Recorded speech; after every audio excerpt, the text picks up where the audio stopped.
अस्सलाम वालेकुम। Programme story line 360 अमन बिनिश बख्श एक बरी पदशमा रवशत करना मरूची में होती प्रोग्राम में सेगमेंट गप कनी बलूचिस्तान जुडिशरी निज़ाम अवालिया ची चूँकि बलूचिस्तान जुडिशरी निज़ाम अवालिया ची बाजी गप कनक बिती हनी बलूचिस्तान मौजूदा सूरत हाल अगर चारक भी बीती बलूचिस्तान मेगा प्रोजेक्ट्स चारक भी बनती तो बलूचिस्तानी जुडिशरी निज़ाम ये तहा ची किरदार अदा कन गई मरूची प्रोग्राम तहा माई दुरुस्ती चीज़ा गपो हाल करें चूँकि बलूचिस्तान अगर माँ बेचारी सर्कट बैंड जो हस्ता बलूचिस्तान तहा के तुरबत लोरेलाई सिब्बी और इसी तह मरदमार बासी खदशात ज़ाहिर कोता कि असली फ़ाहल न बुआ के वजह से यानी मुश्किलातानी दिन पानी कनक बुआ गए और ये वाले अच्छे मैं मज़ीद गपो हाल करने के वास्ते चूँकि मैं गुना Balochistan member judicial commission of Pakistan ग्राशूट राहिब खान बुलैदी साहब मैं गुना गपो हाल करते मरूची मैं इसते स्टेडियो आ मौजूदी दुरुस्ती मामलातानी वाले अच्छी माँ ये गुना मज़ीद गपो हाल करें।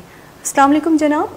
सबसे पहले सर आपका बहुत शुक्रिया कि आपने कीमती वक्त में से टाइम निकाल कर हमारी इस स्टूडियो में तशरीफ़ लाए। सर सबसे पहले आपसे ये जानना चाहते हैं कि हालिया दिनों ने आपने प्रेस कॉन्फ्रेंस की है तो इस दौरे का मकसद क्या था? सबसे पहले हमसे ये आगाह कीजिएगा। सबसे पहले तो मैं मशकूर हूँ वस्ट न्यूज़ का कि आपने एक अहम इशूज़ पे पाकिस्तान के कौमी मामलात पे जो कि इनका ताल्लुक़ आवाम के साथ है, इंसाफ के साथ है। हमारा पिछले दिनों तमाम सूबाई बार कौंसिल का कराची के अंदर यहाँ पे एक इजलास हुआ था, कराची सिंध बार कौंसिल के ज़ेर एहतमाम, और इसके बाद हमने अपने एक प्रेस कॉन्फ्रेंस के ज़रिए चीफ जस्टिस पाकिस्तान से हमने ये मुतालबा किया था कि इस वक्त पाकिस्तान के अंदर लाखों केसेस पेंडिंग में हैं जो कि हम समझते हैं कि आवाम को बहुत दुश्वारी का सामना है। और बार कौंसिल जो कि इस वक्त एक बहुत बड़ी इदारी है, उनकी इदारा है, इनकी एक बहुत बड़ी ज़िम्मेदारी है वो जजेस का चेक एंड बैलेंस रखे और आवाम के जो इशूज़ हैं वो जजेस तक पहुँचाए। तो हमने चीफ जस्टिस पाकिस्तान को अपने इस इजलास में हमने ये मुतालबा किया था कि इस वक्त पाकिस्तान के अंदर ऐसे हाई कोर्ट्स हैं जहाँ पे जजेस की तादाद कम है, सुप्रीम कोर्ट अंदर जजेस की तादाद कम है। तो हमने चीफ जस्टिस से मुतालबा किया था कि आप फिल फॉर आप मेरिट पे आप जजेस की भर्ती करें। आप इसमें ये ना देखें कोई नेपोटिज्म पे ना हो, कोई फेवरेटिज्म पे ना हो। बस बदकिस्मती है कि पाकिस्तान के अंदर हमारा जो जुडिशल सिस्टम है वो जिसके लिए वकला ने एक बहुत बड़ी बेबहा कुर्बानी दी, कुर्बानियों के बाद हमें एक जुडिशल सिस्टम मिला। तो इस पर बदकिस्मती है कि नेपोटिज्म फेवरेटिज्म, जज अपने रिश्तेदारों से बाहर निकलते नहीं है, सीनियर जज अपने चैम्बरों से बाहर निकलते नहीं हैं। तो हमने ये मुतालबा किया था खालिस्तान मेरिट की बुनियाद पर हों, कॉम्पिटेंट लोग हों, इंटीग्रिटी के वाइज हो, ताकि लोग आप जजेस अपॉइंट करें। सुप्रीम कोर्ट के अंदर भी आप सीनियरिटी की बुनियाद पे आप अपॉइंट करें। इससे पहले जो सीनियरिटी से बरकस जो अपॉइंटमेंट की गई सुप्रीम कोर्ट के अंदर, हमने इस पे खदशात का इज़हार किया था अपने इस इजलास में कि चीफ जस्टिस पाकिस्तान ने जो आप मोस्ट जूनियर तरीन जज हैं आप उसको सुप्रीम कोर्ट में लेके जा रहे हैं। तो ये प्रिंसिपल वायलेशन की ये सुप्रीम कोर्ट के असूल की मुनाफी है, आइन के असूलों की मुनाफी है। आप सीनियरिटी को प्रेफर करें और मेरिट को प्रेफर करें। तो हमारा मकसद यही था कि आप जो नेपोटिज्म से बाहर निकल के जो लाखों की तादाद में इस वक्त जो केसेस पड़े हुए हैं, पेंडिंग हैं, आवाम दुश्वारी का सामना है, लोग आए रोज़ अदालतों का चक्कर लगा के वापस जाते हैं, सालों साल केस चलते हैं। तो हमारा ये मुतालबा था कि आप सुप्रीम कोर्ट इस पर थोड़ा चेक एंड बैलेंस रखें। जैसा कि आप फरमा रहे थे सारी चीज़ें आपने खुद ये जिक्र किया कि जो है वो जजेस की तैनाती की वजह से आपने ये मुतालबा किया। तो जजेस की तैनाती के हवाले से आप बताइएगा कि जो जजेस तैनात किए गए हैं वो क्या मेरिट की बुनियाद पर नहीं थे? और दूसरा ये कि सर जो आप बता रहे थे जो सुस्तरुई का शिकार है ये निज़ाम के लाखों केसेस पेंडिंग में हैं, वो सुस्तरुई का शिकार क्यों है? मैं समझता हूँ कि सबसे पहले तो कि जजेस अपॉइंटमेंट करने का एक तरीका कार है जुडिशल कमीशन, जिसका मैं ख़ुद मेंबर हूँ। वहाँ पे अभी तक हमने चीफ जस्टिस पाकिस्तान से मुतालबा किया था पर प्रॉपरली अभी तक वहाँ पे रूल्स फ्रेम नहीं हुए। जब तक आप रूल्स फ्रेम नहीं करेंगे, उसका तरीक़ाकार आप तय नहीं करेंगे, आप कैसे जुडिशल कमीशन के पास ये अपॉइंटमेंट लेके जा रहे हैं? जिस तरीके से बलूचिस्तान में जो अपॉइंटमेंट हुई थी उस पर मैंने इख्तलाफ रखा है बेसित मेंबर जुडिशल कमीशन के। तो उस वक्त चीफ जस्टिस साहब ने 5 नाम वहाँ पे भिजवा दिए। तो मैंने चीफ साहब से इख्तलाफ रखा, मैंने बोला वहाँ पे मैं as a member judicial commission मेरा ये अख्तियारात है, मुझे ये आइनी हक़ है। जिस तरीके से ये आइनी हक़ आपके पास है, आप एज मेंबर हैं जुडिशल कमीशन है, मैं भी एक मेंबर जुडिशल कमीशन हूँ। जब तक मीनिंगफुल कंसल्टेशन ना हो और इस पे तमाम वकीला का राया ना लिया जाए और एक अच्छे ऐसे कि बाकिरदार लोगों की नाम सामने ना आए, तब तक हम समझेंगे कि ये मेरिट पे होगा। इस तरीके से सुप्रीम कोर्ट के अंदर जो एलिवेशन हुए थे, वहाँ पे 5वें नंबर जज को उठा के सुप्रीम कोर्ट में लेके गए, 6ठे नंबर जज को उठा के सुप्रीम कोर्ट में लेके गए। तो इससे पहले माजी में भी जो जस्टिस मुनीर का जो मिसाल हम दे रहे हैं कि उन्होंने पाकिस्तान के जुडिशल सिस्टम को जो तबाह करके गया था, वो ख़ुद भी एक जूनियर जज से उनको सुप्रीम कोर्ट में लेके गए थे, एक बंगाली जज के मुकाबले में, जस्टिस इकराम के मुकाबले में।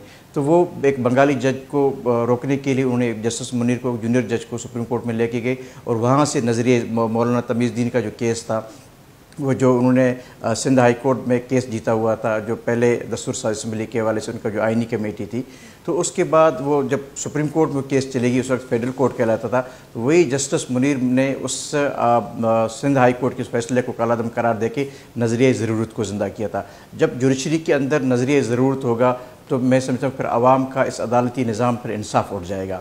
हम समझते हैं कि जजेस को कहीं पे भी नहीं देखना चाहिए, ना दाएं देखे ना बाएं देखे, वो सिर्फ़ और सिर्फ मेरिट देखे और कानून को देखे और आइन को देखे, इससे बढ़ के कोई चीज़ को नहीं देखना चाहिए। सर, जैसा कि हम देखते हैं कि बलूचिस्तान भर में लोग ये शिकवा गिला करते रहते हैं कि हमें फौरी तौर पर इंसाफ नहीं मिलता, जबकि बलूचिस्तान हाई कोर्ट के सर्किट बेंच भी मौजूद हैं, तो इसके बावजूद भी ये गिला शिकवा अपनी जगह बरकरार है, ऐसा क्यों है? मैं तो समझता हूँ कि बड़ी बदकिस्मती है यहाँ पे इस वक्त बलूचिस्तान के अंदर 4 सर्किट बेंच हैं। तुर्बत सर्किट बेंच है, सिब्बी सर्किट बेंच है, लोरलाई के अंदर सर्किट बेंच है, फौजदार के अंदर सर्किट बेंच है, लेकिन ताहाल अभी तक वो सर्किट बेंच फाल नहीं किए गए। वहाँ पे जज रेगुलरली बैठ नहीं पा रहे। तुर्बत में महीने में 1 दिन जाते हैं, वो तीर में सर्दियों की छुट्टियाँ करते हैं, गर्मियों के भी जज छुट्टियाँ करते हैं। मेरे ख्याल में बमुश्किल वहाँ पे साल में 8-10 हेयरिंग से ज़्यादा नहीं होते हैं। इस तरीके से सेम मिसाल सिब्बी के अंदर है।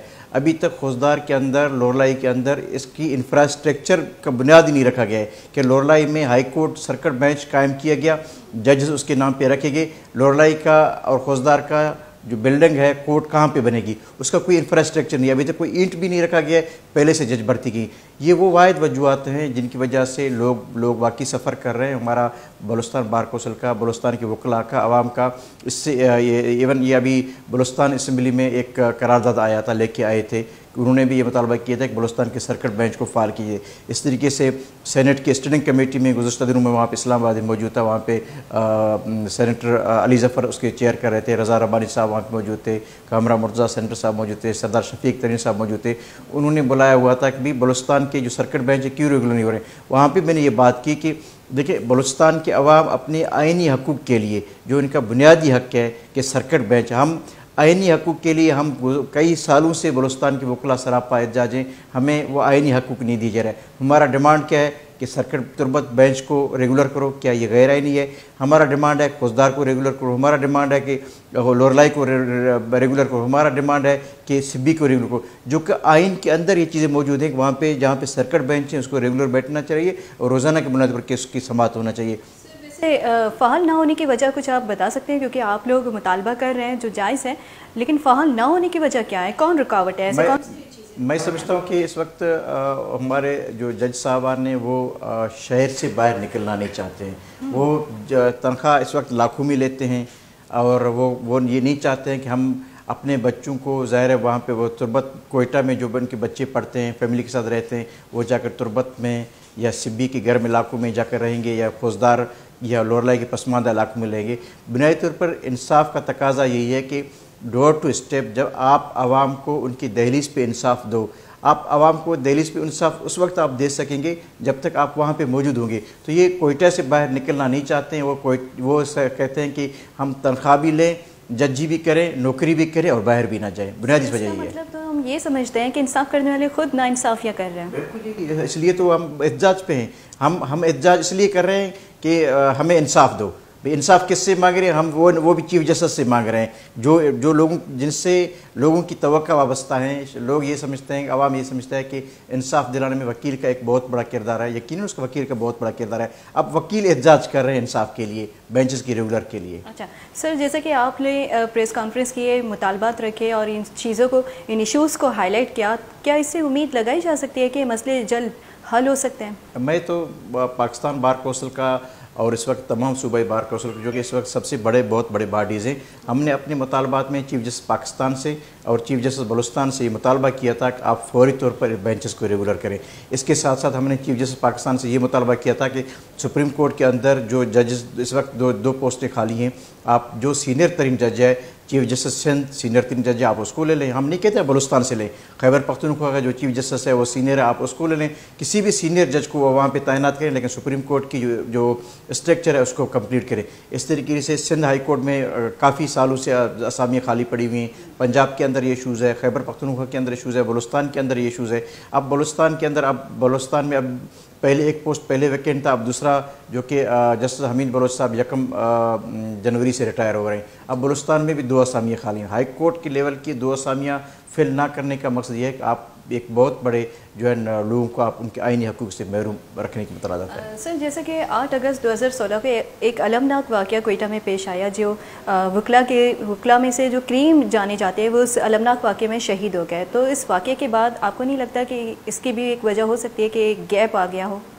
मैं समझता हूँ कि यही तो एक मौका था कि इतने बड़े जो वाक़या होता सन 8 अगस्त के बाद, इस सन 8 अगस्त के बाद बलूचिस्तान बार कौंसिल, क्योंकि मैं उस वक्त बलूचिस्तान बार कौंसिल का मेंबर भी था, हमारे बलूचिस्तान बार कौंसिल के 7 हम मेंबर थे उस वक्त भी, अभी भी हम 7 हैं। हमारे जो इनका जो तरीक़ाकारी है, 7 में से मेरे 3 साथी शहीद हो गए थे इस बम ब्लास्ट में। हम 4 साथी बच गए थे, अल्लाह ने ज़िंदगी दी, फिर 3 नए साथी है। मैं उस वक्त का बार कौंसिल का मेंबर था। एक बहुत बड़ा एक बहरान था, जिन्होंने अब ये हमला की, उनका ये ख्याल था कि शायद बलूचिस्तान के अंदर जुडिशल सिस्टम बैठ जाएगा। अब उनकी वजह से जुडिशल सिस्टम बैठ नहीं पड़ रहा है, लेकिन हमारे जजेस की वजह से जुडिशल सिस्टम में दरारें पड़ चुकी हैं, उनकी वजह से हमारा सिस्टम कमज़ोर होता जा रहा है। अब ये एक मौका है कि आप दुनिया को आप और इन क़ुव्वतों का पैगाम दें जिन्होंने 8 अगस्त का वाक़या किया, उनके जहन में ये था कि शायद जुडिशल सिस्टम बैठ जाएगा। अब तो एक मौका है कि आप जजेस लें, और इस वक्त बलूचिस्तान के अंदर बहुत अच्छे कॉम्पिटेंट लोगों की कमी नहीं है, और एक तरीक़ाकार है, मैकेनिज़्म है। हमेशा अंदर ये है कि इस वक्त हमने कहा कि आप तनासब की बुनियाद पर रखें कि बलूचिस्तान में जो बसने वाले कौम हैं, बलोच है, पश्तून है, सिंधी है, इस तरह की हम किसी से नफ़रत नहीं करते हैं, लेकिन आप जो मुतनासिब नुमाइंदगी है, आप मुतनासिब नुमाइंदगी पे इस वक्त तुरबत है, तुरबत के इलाके से आप जज लें, वहाँ के अच्छे वकील हैं, आप तुरबत से वकील लें, वो वहाँ के जज बन जाए, वहाँ पे तुरबत में बैठ के काम करें। इस तरीके से आप फौजदार से आप ले लें, आप सिब्बी को तरजीह दें, आप लोरलाई को तरजीह दें। तो हम समझें जिस पे मुतनासिब नुमाइंदगी, सबकी नुमाइंदगी हो, ताकि ये बात ना जाए कि ये अदालत में शायद एक बड़ी कौम है जो पहले से मायूसी की शिकार है, जो इनका जो पहले से इस्तिसाल का शिकार है, और पहले से वो अपने हकूक़ के लिए इनकी जो गिला शिकवा है, तो वो अदालत कम से कम ये वो काम ना करे जो वफाक और दूसरे महकमा करते आ रहे हैं। तो हम समझते हैं कि बराबरी की बुनियाद पे, तनासब की बुनियाद पे आप जजेस की तकरीरी करें। जजेस की तकरीर के हवाले से सर, आप जिस तरह फरमा रहे थे, हम देखते हैं कि जो अवामी मसाइल हैं वो अपनी जगह बरकरार है, और कोई भी केस करना नहीं चाहता, क्योंकि वो समझते हैं कि मतलब कानून से भी हमारा काम नहीं चलने वाला। तो आप नहीं समझते कि डिस्ट्रिक्ट एंड सेशन कोर्ट इस अमल में अगर ये जो सर्किट बेंच अगर वो फ़ाल होता तो क्या बेहतरी से लाई जा सकती थी? सर्किट बेंच के फ़ालियत बहुत लाजमी है, और इसके साथ साथ मैं समझता हूँ कि इस वक्त पाकिस्तान के अवाम का जो एक गैप है जुडिशल सिस्टम से, जो अदम एतमाद है। मैंने चीफ जस्टिस पाकिस्तान से बात की कि आप हर मामला में आप सुमोटो लेते आ रहे हैं, अच्छी अमल है, लेकिन अपने कारकर्दगी पे जुडिशरी के मामला पे भी आप सुमोटो लें। जब तक चीफ जस्टिस पाकिस्तान, तमाम चीफ जस्टिस बशमूल तमाम सूबाई बार कौंसिल ये बैठ के ये तय कर रहे हैं कि हमें आवाम के जो मसाइल हैं, ज़ाहिर है जज भी तनख्वाह लेता है, आवाम के टैक्स से लेता है, आवाम के टैक्सों से मुलाजमत जो तनख्वाह लेगा वो मुलाजम होगा, चाहे जज हो, चाहे फ़ौज हो, चाहे ब्यूरोक्रेट हो, जो भी हो, उन सब को आवाम के सामने जवाबदेह होना चाहिए। अगर आवाम इन इदारों से खुश नहीं है तो इसका मतलब है कि इन इदारों के सरबराहों को अपने कारकर्दगी पे बैठ के मज़ीद रिव्यू करना चाहिए कि कहाँ पे गैप है जो हम अपने सिस्टम को बेहतर बना सकें। मैं समझता हूँ कि इस वक्त पाकिस्तान के जो जुडिशल सिस्टम है, अवाम इनसे दूर है, साल केस चलते आ रहे हैं। उनकी वजह सिर्फ यह है कि वहाँ पे एक तबकाती सिस्टम है जुडिशरी के अंदर। बड़े लोगों के लिए एक तबका है, जब यहाँ पे मसला होता है कि रात को रात अदालतें लगती हैं, अब शहबाज शरीफ के लिए रात को अदालत लगता है, इमरान खान के लिए रात को अदालत लगता है, तो क्या आवाम का हक़ नहीं बनता है उनके लिए भी एक अदालतें लगे? जो सज़ाए मौत के कैदी हैं सबसे पहले उनको प्रेफर करना चाहिए। और ये आए रोज़ जो सारा दिन बैठ के वहाँ पे जो अदालतें चलाती हैं, केसेस सरकारी जो सियासी केसेस होते हैं, मैं समझता हूँ कि सियासी केसेस की बजाय तरजीह ये होना चाहिए सुप्रीम कोर्ट का कि वो आवाम की इश्यूज़ पे ले। इस वक्त सुप्रीम कोर्ट के अंदर 50,000 से ज़्यादा केस पेंडिंग में, तो अगर सुप्रीम कोर्ट जैसे इदारे में इतनी बड़ी तादाद पेंडेंसी हो तो मेरे एक मजिस्ट्रेट के पास उनकी तादाद फिर लाखों में होना चाहिए, फिर सेशन के पास फिर इससे ज़्यादा होना चाहिए। जब बड़े इदारे में अगर वहाँ पे ज़ीरो टॉलरेंस हो, वहाँ पे केसेस कम हो, तो इनका असर यकीन नीचे पे आ जाएगा। तो ये एक चेक एंड बैलेंस ज़रूरी है इस इदारे के लिए। चेक एंड बैलेंस बहुत ज़रूरी है, लेकिन सर जिस तरह आप जिक्र फरमा रहे थे कि अलग निज़ाम है, एक सियासी पार्टी के लिए अलग निज़ाम होती है, जुडिशरी निज़ाम है, और आवाम के लिए अलग मसाइल हैं जो वो हल होते ही नहीं है कानून में। तो इस तरह के निज़ाम को क्या आप समझते हैं कि मतलब जो कानून के रखवाले हैं वो हर कानून से आज़ाद हैं कि किसी की गिरफ्त में नहीं आते? मैं समझता हूँ इस वक्त पाकिस्तान जिस मुआशी बहरान का शिकार है, पाकिस्तान जिस बदअनवानी का शिकार है, बदइंजामी का शिकार है, इसका वाहिद हल ये है कि तमाम इदारे अपने आप को कानून के दायरे में लाए। कानून से कोई बालातर नहीं होना चाहिए। जज है भी वो कानून के दायरे में रहे, आइन के दायरे में रहे, वो अपने कोड ऑफ कंडक्ट में रहे, फौज है भी अपने कोड ऑफ कंडक्ट में रहे, सियासतदान है भी अपने इदारों की बालादस्ती की बात करें। इस वक्त मैं समझता हूँ कि जो सबसे बड़ी जो सुपरमेसी है, जो ताकत है, वो पार्लियामेंट है। पार्लियामेंट को पावरफुल होना चाहिए, पार्लियामेंट को ये बावर होना चाहिए कि मैं सबसे बड़ा ताकतवर हूँ और मैं कानून साजी करने वाला हूँ। जो इसके बाद जज है, चाहे जो भी इदारे हैं, वो इनके मातहत काम करते हैं। बदकिस्मती है कि हमारे जो पार्लियामेंट मेंबरान हैं वो अपने इस आइनी ज़िम्मेदारी से शायद उनको ज़िम्मेदारी का शायद वो पता भी नहीं हो, या वो ऐसे लोग मुंतखब होकर आते हैं कि मैं समझता हूँ कि इस वक्त जो ताकत रखता है वो पार्लियामेंट रखता है।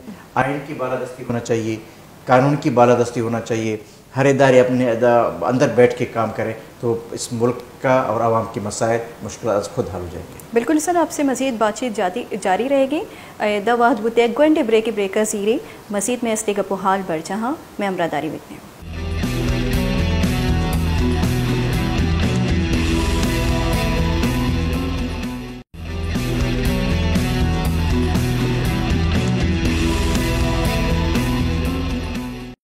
एक बार पदश हमारे स्टोरी लाइन 360 वशद गोशी जो कि स्टोरी लाइन 360 गबगे बलूचिस्तान जुडिशरी निज़ाम हवाले छे शच पेश अस्ति ब्रेकाचे पेश शमा जुडिशरी निज़ाम बलूचिस्तान छोने सज्जे गपो हाला छे शमा सरपत बुते अन्य जो कि बलूचिस्तान मेगा प्रोजेक्ट्स छे यक प्रोजेक्टी रेकोडे के हवाले छे रेकोडे के हलक पार्टियानी वती खदशात और तहफ़्फ़ुज़ात हस्ता रेकोडे बिल मुआहिदे सर हस्ते छे कानूनी नुक्ते नज़र हस्ते ये हवाले छे में मज़ीद गपो हाल करें।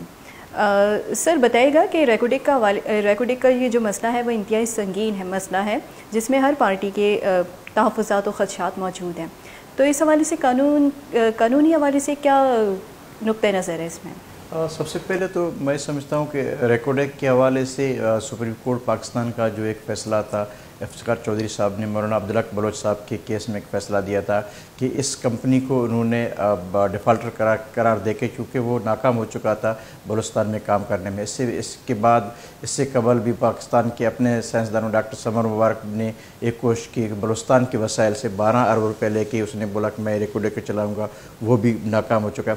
हम ये समझते हैं कि जब तक इस रेकोडेक पे बलूचिस्तान असम्बली में, बलूचिस्तान पाकिस्तान की पार्लियामेंट में इस पे बहस होना चाहिए था। वो कौन सा अवामिल थे जिन्होंने बलूचिस्तान की पार्लियामेंट को बाईपास किया, पाकिस्तान की पार्लियामेंट को बाईपास किया? मुआहिदा से कबल कहते हैं एक खुफिया इन कैमरा ब्रीफिंग दी गई है। अब पार्लियामेंट के मेंबर से अगर आप इन कैमरा ब्रीफिंग देंगे तो मैं तो समझता था कि इसको आप ओपन करें, इसको सिर्फ इन कैमरा ब्रीफिंग पार्लियामेंट के लिए ना करें बल्कि आवाम को आगाह करें कि आवाम को बताया जाए कि ये रेकॉर्ड है कि हम इस कंपनी के साथ मुआहदे करने चाह रहे हैं, इसके कानूनी तकाजे पूरे करें। अब इसके बाद जो रेकॉर्ड के हवाले से फिर यकदम एक जो सदारती रेफरेंस चली गई सुप्रीम कोर्ट के अंदर, वो ये था कि उनके कानूनी पेचीदगियाँ थी और मल्टीनेशनल कंपनीज़ की इंटरेस्ट को तहफ़्फ़ुज़ दिए गए। मेरे नज़र में हमने बलूचिस्तान बार कौंसिल के प्लेटफार्म से हम जाके वहाँ पे 110 में हम पार्टी बने। हमने चीफ जस्टिस पाकिस्तान से रिक्वेस्ट की कि आप हमें भी सुने, चूँकि बलूचिस्तान का रेकॉर्ड है तो हम एक बहुत बड़े बॉडी बलूचिस्तान बार कौंसिल हम इसमें फ़रीक बनना चाहते हैं। तो चीफ जस्टिस ने हमारी आधी बात तो सुनी, कंप्लीट हमें वो मौका नहीं दिया गया। अलबत्ता इसके बाद जो वफाक की तरफ से ये जो कानूनी मुआहदे किए गए, मैं समझता हूँ कि ये बलूचिस्तान के हकूक़ पे डाका ज़नी है, सूबों की हकूक़ पे डाका ज़नी है, कौमों की हकूक़ पे डाका ज़नी है। 18वें आइनी तरमीम के बाद फेडरल का कोई सब्जेक्ट नहीं बचता है कि वो जाकर रेकॉर्ड पे मुआहदा करे। अब माइंस एंड मिनरल जो सब्जेक्ट है वो प्रमोशनल सब्जेक्ट है, वफाक के पास ये सब्जेक्ट नहीं है। अब क्या किया कि हमारे पार्लियामेंट मेंबरान जो हम समझते हैं कि जो बलूचिस्तान की कौम दोस्त पार्टीज़ हैं, बलूचिस्तान का जो भी इस वक्त जो पार्लियामेंट में बैठा हुआ बंदा है बलूचिस्तान असम्बली में, उन्होंने अपने अख्तियारात आइन के आर्टिकल 144 के ज़रिए वफाक के हवाले किए। मैं समझता हूँ ये मुजरमाना गफलत में इस वक्त मौजूदा सूबाई हुकूमत में चाहे जमीयत हो, चाहे BNP मैंगल हो, चाहे बाप पार्टी हो, जो भी इस वक्त पार्लियामेंट मेंबर वहाँ पे मौजूद हैं, वो सब इसके मुजरम हैं, आवाम के मुजरम हैं। वह उनको आवाम के सामने जवाब देना चाहिए। फिर ये बलूचिस्तान उनको एक जवाज़ दिया गया कि बलूचिस्तान पार्लियामेंट में अमेंडमेंट लाएगी, सिंध असम्बली में एक फौरी तौर पर करारदाद आई। इस करारदाद को जवाज़ बना के वहाँ पे सेनेट में फ़ॉरेन इन्वेस्टमेंट के लिए, इन्वेस्टर के लिए एक लॉ लाया गया कि उनकी कैसे प्रोटेक्शन की जाए। तो मैं समझता हूँ कि ये 18वीं तरमीम के बाद ये सूबाई महकमा था, सूबाई मामलात थे, और ये वफाक को इस पर बेजा मुदाखलत हम समझते हैं कि आइन के अंदर आप रहते हुए जो 18वीं तरमीम ये एक ऐसा तरमीम है जिनमें तमाम कौमों का एक मुश्तरका फ़ैसला था, जिनमें तमाम कौमें इस पर यकजा थे, जिनमें खैबर पख्तूनख्वा से लेकर सिंध, बलूचिस्तान, पंजाब जितनी भी शहादतें थी उन सब का मुश्तरका तौर पर एक जदोजहद था। उनमें तमाम अकाबरीन, उनमें तमाम लीडरशिप 18वीं ये 1973 के आइन के बाद एक बहुत बड़ा अमेंडमेंट था, जिनमें लोगों की NFC अवार्ड का जो मामला था, जो माली इशूज़ थे, वो 18वीं तरमीम में तय की गई। तो मैं समझता हूँ कि इसके बाद जो वफाक का रेकोडेक पे जो माहिदा है, ये मैं समझता हूँ कि ये शरीयतन खिलाफ वर्जी है, ये इससे मज़ीद नफ़रतें बढ़ेंगी। इस पर चूँकि तमाम पोलिटिकल पार्टीज़ ने सेनेट में नेशनल पार्टी ने इस पर एहतजाज किया था, चूँकि वह अकेला बंदा था बलूचिस्तान से, बाकी ने इसको साथ नहीं दी। अलबत्ता मैं समझता हूँ कि जो भी पार्टीज़ इनमें इन्वॉल्व हैं वो सब इनके जो मुजरम। सर वैसे आप क्या समझते हैं कि किस बुनियाद पर वफाक ने ये इख्तियारात ले लिए? क्योंकि 18वीं तरमीम की खिलाफ वर्जी तो अपनी जगह, 18वीं तरमीम से पहले ही वफाक के पास ये इख्तियारात नहीं थे आइन के रू के मुताबिक कि मिनरल्स और माइन वफाक का चैप्टर ही नहीं है। तो किस बुनियाद पर उन्होंने 25% का शेयर्स का हिस्सेदार भी हुआ और ये सारे इख्तियारात भी लिए गए? कि बिल्कुल आपकी बात दुरुस्त है कि माइन और मिनरल वफाक का सब्जेक्ट नहीं है, ये बलूचिस्तान का चैप्टर है, बलूचिस्तान का सब्जेक्ट है, वफाक के अंदर इसका महकमा भी नहीं है। तो ये उन्होंने इनको वो जो जवाज़ पेश कर रहे हैं वो ये कहते हैं कि बलूचिस्तान असम्बली ने हमें ये अख्तियारात दी। अब सवाल ये पैदा होता है कि बलूचिस्तान असम्बली वो के पास ये मैंडेट किसने दिया? अब वो जो MP बैठा हुआ है उसको ये अख्तियारात किसने दिया? क्या वहाँ की आवाम ने ये अख्तियारात दिया? गवादर की आवाम ने यह अख्तियारात दिया, तुर्बत की आवाम ने यह अख्तियारात दिया, रेकोडेक की आवाम ने यह अख्तियारात दिया कि भाई आप मैंने आपको वोट दिया, आप जाकर अपने अख्तियारात वफाक के हवाले करें। तो ये वो मैं समझता हूँ कि एक मुजरमाना गफलत है जो बलूचिस्तान असम्बली ने इससे सरजद हुई है, और इसको जवाज़ बनाकर बैसियत में एक कानून के तालिब इल्म के कि ये कहता हूँ कि बलूचिस्तान असम्बली के इस जवाज़ को वफाक ने जाकर वहाँ पे एक्सरसाइज की है, और वफाक पहले से उनकी जो नज़रें थी वो 18वीं तरमीम पे उनकी नीयत पहले से भी साफ़ नहीं थी, क्योंकि 18वीं तरमीम जब आ गया तो बहुत सारे ऐसे महकमे में अभी भी वो वफाक के कंट्रोल में, वो बाकायदा तौर पर 18वीं तरमीम को मन व अन अभी तक तस्लीम नहीं किया गया, क्योंकि अब ये उनकी मजबूरी बन गई थी। लेकिन एक बार फिर बलूचिस्तान के मेंबरान पार्लियामेंट ने ये गफलत की है, जिसको मैं ज़िम्मेदार समझता हूँ। बिल्कुल सर, रेकोडेक बिल की जो बुनियाद है वो हम देखते हैं कि इन कैमरा सेशन में जो जमातें, जो पार्टी शरीक हुए बलूचिस्तान की, तो आप नहीं समझते हैं कि वो भी जिम्मेदार हैं, और किस हद तक जिम्मेदार हो सकते हैं? जिम्मेदार मैं समझता हूँ कि इस वक्त बलूचिस्तान का मैं सबसे बड़ा जिम्मेदार समझता हूँ जो बलूचिस्तान की कॉम्प्रेस पार्टीज़ हैं, जो इस वक्त पार्लियामेंट में वहाँ पे मौजूद हैं और वहाँ पे जो नुमाइंदगी करते हैं, बलूचिस्तान के हकूक़ की नुमाइंदगी करते हैं, बात करते हैं, सबसे पहले मैं उसको ज़िम्मेदार समझता हूँ। इसके बाद एक सूबाई हुकूमत को, एक बनी बनाई सूबाई हुकूमत को जिनके ऊपर ये इल्ज़ाम था, जाम कमाल ये कहता है वो कॉम्प्रेस नहीं था, वो हमेशा बाप दादा से वो इस्टेब्लिशमेंट का रहा है और वफाक परस्त रहा है। एक कॉम्प्रेस जमायतों ने जाम कमाल वो कहता है कि मुझे इसलिए वज़ीर आला से सबकदोश करना पड़ा कि मैं रेकोडेक पे सौदा नहीं करने जा रहा था। अब रेकोडेक जो मौजूदा वज़ीर आला जो अब्दुल कुद्दूस पिजंजो साहब को जो बनाया गया है, अब वो सिर्फ रेकोडेक के सौदा के लिए उनको बनाया गया। यकदम जाम कमाल को उन्होंने तब्दील किया, जाम कमाल ने भी इस माहदे से इनकार कर गए। और इससे पहले बलूचिस्तान के जो नवाब रईसानी का हुकूमत था, उसने कहा कि मुझे निकालने का एक वजह भी यही था कि मैं रेकोडेक पे सौदा नहीं कर रहा था। बलूचिस्तान में जो डॉक्टर मालिक का हुकूमत था, जिन्होंने डिफाइंड की थी अपने दौर में रेकोडेक पे, उन पे ये बड़ा प्रेशर था कि रेकोडेक पे सौदा करें। डॉक्टर मालिक ने इनकार किया कि नो, मैं जब तक वज़ीर आला हूँ बलूचिस्तान का एक पत्थर भी नहीं बिकेगा, तो यह यकदम बलूचिस्तान की मैं समझता हूँ जिन्होंने कुदूस को वज़ीर आला बनाया और वो जिन पार्टियों ने अदम इत्मीनाद करके जाम कमाल को हटाया, कुदूस को वज़ीर आला बनाया, ये सबसे बड़े ज़िम्मेदार हैं इसके। अच्छा वलायती साहब, आपसे ये जानना चाहते हैं, जो कि आप माहिर कानून हैं, आपसे ये जानना चाहते हैं कि जहाँ से वसाइल निकलते हैं, मादनियात निकलते हैं, तो वहाँ के डिस्ट्रिक्ट के लोगों का या कि वहाँ के अवाम का क्या हक बनता है इससे? मैं समझता हूँ कि वहाँ पे अपना तो एक एक्ट सोशल वेलफेयर है, आपकी जो भी आमदन है उस आमदन का आपका हिस्सा वहाँ पे साफ़ पानी पे, तालीम पे, रोड पे, हेल्थ पे, स्कॉलरशिप पे ये होना चाहिए। लेकिन फिर सवाल ये पैदा होता है कि इससे कबल जो सुई गैस के मकाम पे जो गैस निकला, आज भी गैस वहाँ सुई के अवाम दरपदरी की ज़िंदगी गुजार रहे हैं, वहाँ पे इवन सुई के लोगों के पास गैस नहीं है।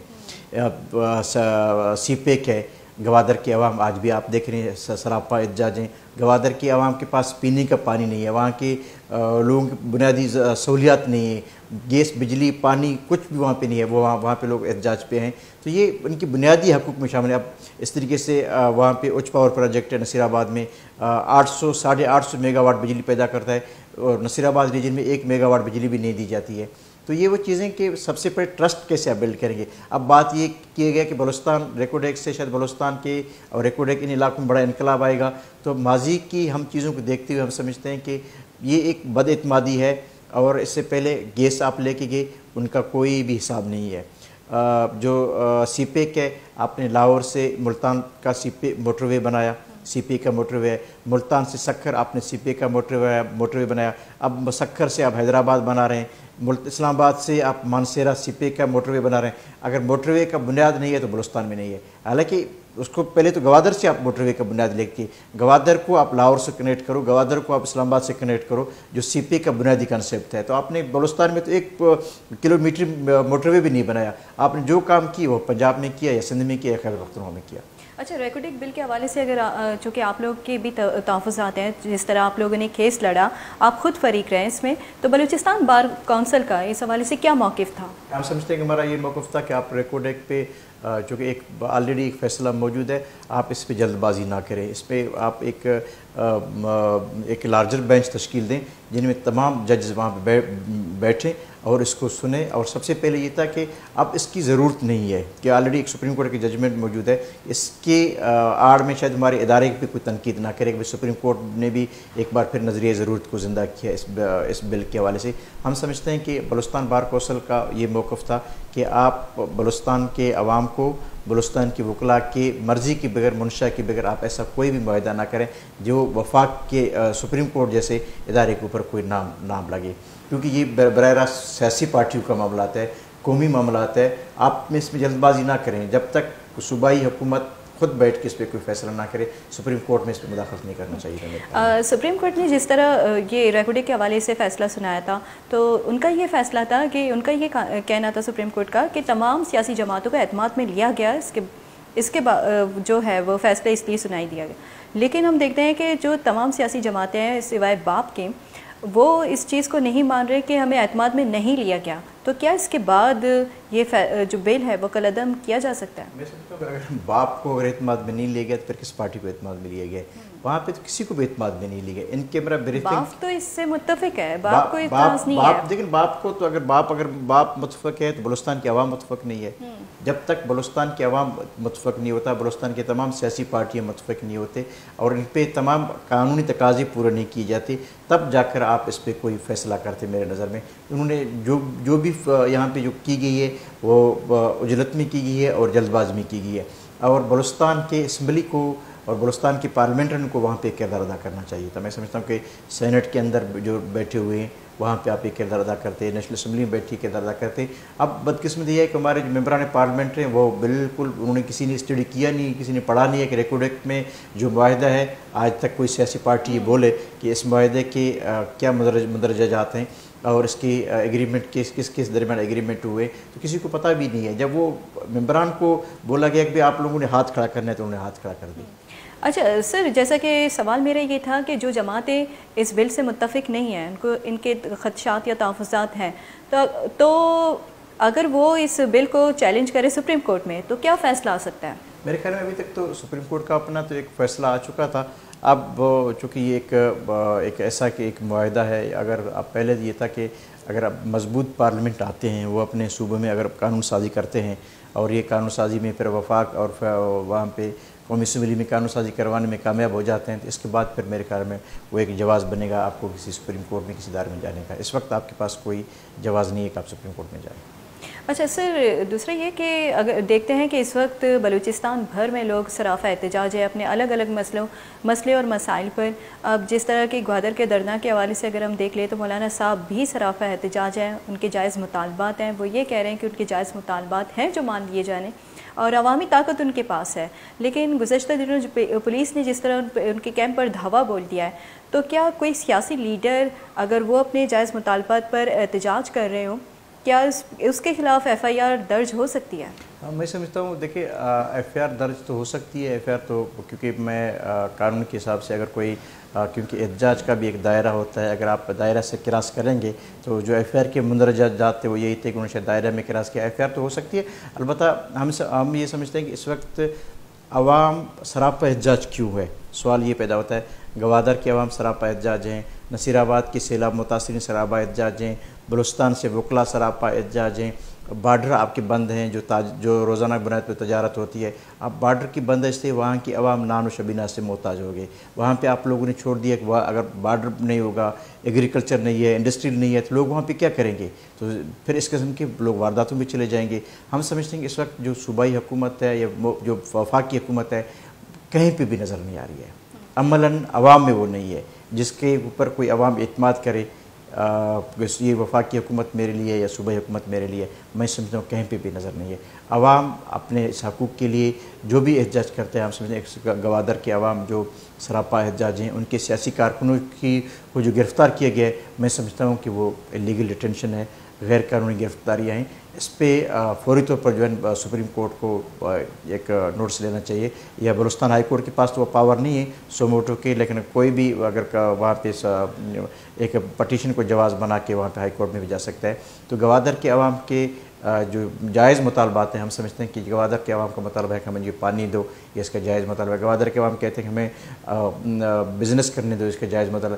गवादर अवाम ये चाहते हैं कि हमें जो फ़िशिंग टॉलरिंग है, जो वहाँ पे बाहर के जो बड़े बड़े टॉलर आते हैं वह जो फ़िशिंग करते हैं, जो ज़बरदस्ती जो वहाँ पे समुंदर में घुसते हैं, ये इनके जायज़ मुतालबात हैं। हम समझते हैं कि गवादर के अवाम के जो इशूज़ हैं वो जायज़ इशूज़ हैं। तो इस पर जो सूबाई हुकूमत का जो तशद्दुद है, हम समझते हैं कि सूबाई हुकूमत को नहीं करना चाहिए था। और वफाकी सूबाई वज़ीर आला हो चाहे वज़ीर दाखिला हो, जो भी इसमें मुलव्वस है, चाहे जो भी पुलिस एहलकार मुलव्वस है, जो भी इदारे मुलव्वस हैं, उनके खिलाफ कार्रवाई होनी चाहिए। बहुत शुक्रिया सर। 360 प्रोग्राम स्टोरी लाइन 360 में वक्त पूरा हो गया है। बहुत शुक्रिया एक मरतबा फिर आपका मशकूर हूँ कि आपने अपने टाइम निकाल कर हमें टाइम दे दिया। स्टोरी लाइन 360 मैं देवाहद बुद्धा हलास जो कि मैं राहिब खान वुलैदी साहब की judicial commission of Pakistan member या ये गपोहाल शुमा दिलगोश को ताइये सज्जी अस्ती कानूनी हवाले हर्च जो आगाही अस्ती अस्ती मारा फराहम कुद और ये वाले मज़ीद अस्ती मैं गप बीती स्टोरी लाइन 360 नो मना बिनिश बख्श इजाज़त भी दिया ले मैं आ रही।